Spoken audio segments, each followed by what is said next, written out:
So, thinking about flying a drone in the EU. Yeah, it's not as simple as just, taking it out of the box and Launching it into the... launching it. Yeah, You got to know the rules. absolutely. And trust me, the EU, they've got a whole system in place. They take it seriously. Very seriously. So that's where this deep dive comes in. We're going to break down what you got to know and maybe find some interesting stuff along the way. Always fun to uncover those little surprises. Exactly. So we've got a few things to look at today. Laid on me.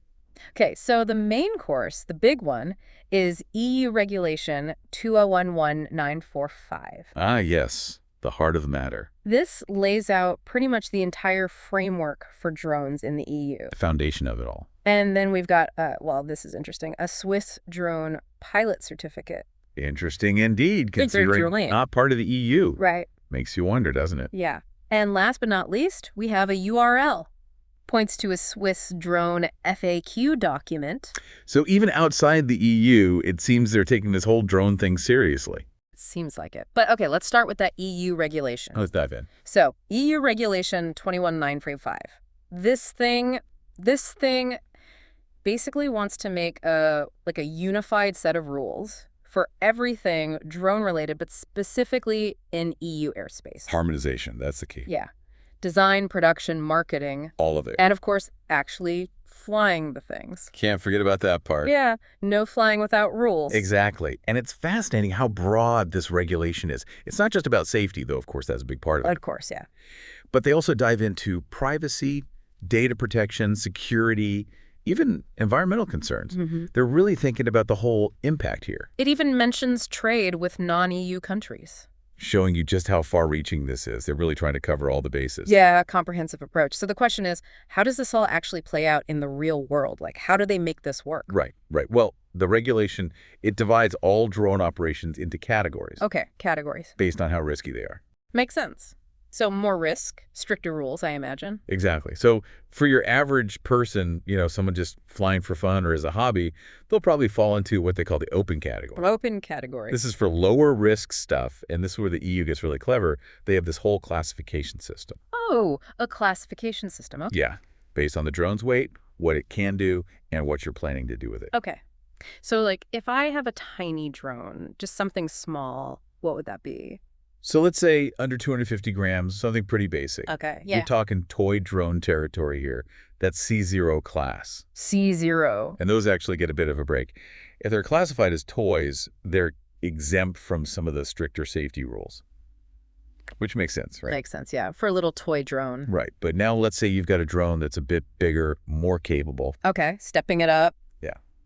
Now you're looking at C1. C1. These can get a bit bigger, max speed around 19 meters per second, altitude limit 120 meters. Got it. But here's the key difference. These have to have something called geo-awareness technology. Geo-awareness?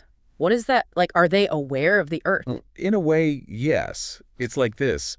Imagine your drone knows where it is and where it's not allowed to go. Like it knows to stay away from airports or other sensitive areas. Okay, so it's got a built-in sense of... Restricted airspace, yeah. No-fly zones. So it uses GPS then? GPS and other data, all to keep it from accidentally straying into those areas. Ah, that's interesting. So it's kind of like an invisible fence for your drone? That's a great way to put it. Keeps it out of trouble. Which, yeah, I can imagine if it just wandered into an airport or something. Not good. Not good at all. So they're really emphasizing safety here. Definitely. Now, what about the other end of the spectrum? You mentioned C1. Yes. We've got C4. This one is interesting. It gives hobbyists a lot of flexibility, like in terms of where they can fly, how they can fly. Okay. So more freedom. More freedom. Yeah. But there's a bit of a catch. Oh, there's always a catch. Right. They don't allow any autonomous flight modes, except for basic stabilization. Wait, so you're telling me the class with the most freedom can't really fly itself? That's the thing. It's a bit counterintuitive, right? You'd think, oh, more freedom, more automation. Exactly. I mean, usually automation helps prevent mistakes. Right. Makes things easier. But here, I think the EU is making a point. They want a human pilot in control. They're essentially saying, hey, we trust you to fly responsibly, but you're the one making the decisions. So it's not just about what the drone can do? Right. It's about who's in charge. So it's like, you can fly it wherever, but you got to be the one actually flying it. It makes you wonder, though, what about those times when you do need to do something riskier? Right, like carrying passengers or flying over crowds. Yeah, or transporting dangerous materials, that kind of thing. So for those kinds of activities, We move beyond the open category. We go into either certified or specific category. Certified or specific? And like the names suggest, you need certification for these. And even if your drone usually falls under the open category, if you want to do one of these riskier things, you'll need to get it certified. So it's like leveling up your drone license. Exactly. Showing you can handle the extra responsibility. Now, speaking of responsibility, it's not just the pilot, right? It seems like the EU regulation, it really holds everyone accountable. Oh yeah, they cast a wide net. It's manufacturers, importers, distributors, even those online platforms selling drones. Whoa, okay, so let's unpack that a little. Manufacturers, what are they on the hook for? Manufacturers, they have the biggest burden, for sure. They have to make sure their drones meet every single requirement. Wow, every single one. Yep, documentation, testing, lots of paperwork, no cutting corners. Makes sense. And what about importers? What do they have to do? They can't just bring any drone into the EU, right? Yeah. They have to make sure that the drone meets all the EU rules before it even enters the EU. They're like the gatekeepers. Okay, so they're doing their due diligence. Exactly. And then we have distributors. Right. They have to sell responsibly, make sure they're not messing up the drone's compliance by, mishandling it or storing it wrong. Right, maintaining that chain of responsibility. Exactly. Yeah. And this is interesting. If anyone modifies a drone in a way that affects its compliance, they become the manufacturer. Whoa, so you tinker with your drone, suddenly you're a manufacturer. In the eyes of the law. Yep. So think carefully before you start messing with the software or hardware. You might be taking on a lot more responsibility than you bargained for. Yeah, definitely food for thought there. Okay, so they've got all these rules. Who's making sure everyone is actually following them? Ah, well, that's where these notified bodies come in. Notified bodies. Yeah, these are like independent organizations. They assess if things are conforming to the regulations. Think of them as referees, making sure everyone's playing fair. Okay. But becoming a notified body, it's not a walk in the park. I imagine not. They go through accreditation, have to prove their technical expertise, and most importantly, they have to be totally impartial, no ties to the drone industry at all. So they're really neutral, making sure the assessments are fair. Exactly. Okay. So drones are out there, people are flying. Who's making sure they're using them safely, responsibly? Good question. The regulation has specific ways to make sure the market is being watched and that rules are being enforced. So there's active monitoring going on. Yeah. Each EU country, they have authorities, and their job is to watch how drones are being used, deal with any drones that aren't compliant, and even step in if there's a risk, even if the drone itself is technically okay. So even if your drone is allowed to fly somewhere, it doesn't mean you can just do whatever you want. Exactly. It's all about using it responsibly. Makes sense. And to make sure things happen quickly across the entire EU, they have this system. It's called RAPEX. It's like a rapid alert system. Rapid alert. Yeah. It's for sharing information about dangerous products. And that includes drones that aren't compliant. So if a problem drone shows up in one country, all the other countries know about it right away. Smart. That way they can take action quickly. Exactly. Keeps Right. everyone in the loop. Okay, so we've covered a lot. Categories of drones, how they're made and imported, all about safety and responsible use. But now I want to shift gears a bit. Okay. Where are we headed? Let's talk about Switzerland. We have this Swiss drone pilot certificate. Switzerland's not in the EU, right? Nope, not a member state. But this certificate says Swiss pilots still need to follow those EU rules if they want to fly in the single European sky. Yes. The single European sky, it's this initiative to make the airspace over Europe more unified, more efficient. Makes sense they'd want to include drones in that. So it's like, even though Switzerland is its own country, their drone pilots have to play by the EU's rules if they want to fly in this single European sky. That's really interesting. What else can we see from the certificate? Well, if you look at the pilot's registration number, it's CHERP 99 Millers 1 Yan J5s. Now, CHE probably means Switzerland. Okay. RP maybe means remote pilot. And the rest is probably some unique ID. But the point is, they're tracking these pilots in Switzerland. Like with cars. So that means they have a whole system for keeping tabs on who's flying these drones. Does that mean they also register the drones themselves, like the EU does? Good question. This certificate alone doesn't tell us everything. But it definitely suggests a pretty structured approach to drone pilots, which probably includes registering the drones as well. To be sure, we'd have to dig into Swiss drone law specifically. Fair enough. And speaking of digging, we have that Swiss drone FAQ URL. Ah, yes, the mysterious URL. It goes to a website run by the Swiss Federal Office of Civil Aviation. That's like their version of the FAA or EAS. Since they have a whole government agency dedicated to this. Looks like it. And this website, it's like a central hub for everything drone-related. Right. Probably covers all their specific rules and processes. So it's the place to go if you want to know about drones in Switzerland. Exactly. And when you combine that with the pilot certificate, it really paints a picture. What kind of picture? A picture of a country that's taking drone regulation seriously. They have a system, they have rules. It's not just a free-for-all. So even though they're not in the EU, they're still very organized about this. Very much so. It really shows you that this is a global trend. Countries all over are realizing that they need to regulate drones. It's not just a passing fad, it's here to stay. And it's only going to get bigger, which is kind of exciting, but also a little scary. We're really figuring this out as we go. Absolutely. But that's what makes it so interesting. And it's not just about the rules themselves, it's about what they represent. What do you mean? We're talking about the future of our skies, our cities, even our world in a way. Drones are making us rethink so much. Privacy, security, even property rights in some cases. Yeah, you're right. It's much bigger than just, flying a gadget around. Exactly. And the EU's approach, their focus on safety, accountability, and different categories of risk, it's like a blueprint. A blueprint for other countries to follow as they develop their own drone systems. I think so. They're really trying to get ahead of the curve and think this through. But of course, like you said earlier, what works in one place won't necessarily work perfectly everywhere else. Right. Every country has its own culture, its own laws, its own priorities. But there's a lot we can learn from each other. Maybe work together on some basic international agreements, even just sharing what works and what doesn't. Absolutely. That kind of collaboration is going to be crucial as drones become more common. And it's not just governments figuring this out. It's all of us, researchers, industry folks, but most importantly, just regular people. We all need to be part of the conversation about how drones are going to impact our lives. Couldn't agree more. The future of drones isn't something that's decided in some closed-door meeting. It's something we all need to be talking about, thinking about. Exactly.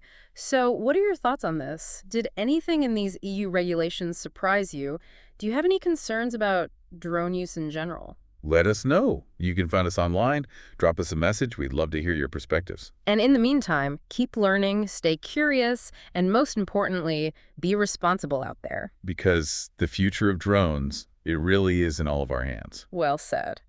And that wraps up our look at the EU's approach to drone regulations and what it might mean for the future of drones all over the world. Until next time, happy flying. But safely, of course. And remember, always check those local regulations before you take off, because a well-informed pilot is a safe pilot. We'll see you on our next deep dive. Going back to the EU regulations, that C4 category for drones, the one with the most flexibility. Right. But then it also has that restriction, no autonomous flight modes except for stabilization. Yeah, it does seem a bit odd at first. You'd think more freedom would mean more automation, right? You'd think so, but I think the EU is really trying to drive a point home here. What do I mean? They're saying, look, even with these advanced drones, they still want a human making the decisions. Especially when things could get a little dicey. Exactly. They're saying, we trust the technology, sure, but we trust human judgment even more. So it's like this balancing act between pushing the boundaries of what drones can do, but also making sure someone's responsible. Absolutely. Finding that balance between innovation and accountability, that's key. It makes you think, though, at what point does all this automation actually make things safer? Right. And when does it actually make things riskier because we're taking humans out of the loop? That's a debate that's not going away anytime soon. Not at all. Especially as the technology keeps getting better. And more complex. But for now, the EU seems to be saying, let's err on the side of caution. Which I think makes sense, especially for those higher risk situations. Yeah, I think that's fair. Better safe than sorry, as they say. Exactly. Okay, so we've really dug into the EU's approach. Yep. But now I want to circle back to that Swiss connection we talked about. Ah, yes, Switzerland. We have that Swiss drone pilot certificate. It's for a Thierry Galouchet, valid until August 5th, 2029. Okay. And of course, Switzerland, not part of the EU. Right. But this certificate, it says that Swiss pilots, they still need to follow those EU drone rules to fly in something called the Single European Sky. Right, the Single European Sky, it's this really ambitious initiative to make air travel in Europe safer and more efficient. Gotcha. And it looks like they're trying to bring drones under that same umbrella. Which makes sense with more and more drones taking to the skies these days. Exactly. So this certificate, it's kind of a clue that there's some coordination happening beyond the EU's borders. Definitely. What else can we glean from it, do you think? Well, take a look at that registration number. CHERP 99 Milos, the Wanyan J5s. Okay. CHE, that probably stands for Switzerland. Makes sense. RP could be remote pilot, and the rest, that's probably some unique identifier for that pilot. Gotcha. But the point is, even Swiss pilots, they have their own registration number, kind of like with cars. So they're keeping track of who's flying these things in Switzerland. They are, which means there's at least some level of accountability there. Right. Makes sense. Now, does that mean they're also registering the drones themselves, like the EU does? That's a good question. Yeah. This certificate doesn't really give us the full picture on that, Okay. but it definitely hints at a structured system, so I'd say it's likely. To really know for sure, we'd have to dive into the actual Swiss drone regulations. Exactly. Well, speaking of diving in, we have that Swiss drone FAQ URL. Ah, yes, the mysterious URL. What can that tell us? Well, it takes you to a website run by the Swiss Federal Office of Civil Aviation, Okay. which is basically their version of the FAA in the US or EASA in Europe. So they have a whole government body dedicated to aviation, including drones. Looks like it. And that website, it's like a central resource for all things drones in Switzerland. Exactly. So they have a place where people can go to get answers, find the rules, and understand the procedures. So it's a one-stop shop for Swiss drone info. Pretty much. And when you combine that with the pilot certificate, it really paints a clear picture, doesn't it? What kind of picture? It shows that Switzerland, even though they're not in the EU, they're taking drone regulation pretty seriously.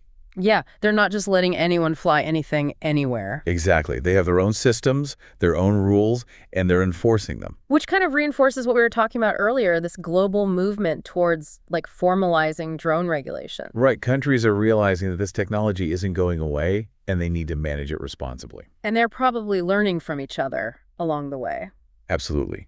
Yeah. Sharing best practices, maybe even working towards some kind of international standards in the future. Now, that would be interesting. Imagine like a global drone license, one that's recognized everywhere. That would be amazing. Think of the possibilities. But also, can you imagine trying to get all the countries in the world to agree on something like that? Huh. Yeah, that would be a challenge and a half. So many different legal systems, cultural norms, not to mention national security concerns. And then there's the question of who would even get to set those global rules, the UN, some new international drone council. It's a fascinating thought experiment. It is.